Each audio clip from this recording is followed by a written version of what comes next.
Serie numero 7, 100 dorso assoluti maschi, corsia numero 3, Francesco Pozzabon, alla 4 Elia Ordan, alla 5 Alessio Sartoretto e in corsia numero 6 Mattia Biserni. E allora rientrano in vasca dopo la prova dei 200 stile libero si rinnova il duello tra Gianmarco Foglia e Filippo Luci nelle corsie centrali numero 4 e 5 con Foglia davanti ai 50, 27, 76 il passaggio, Salzano 29 40, Nicolò Rosso 29 e 79 in terza posizione.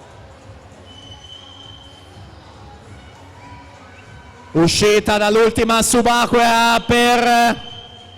Gianmarco Foglia,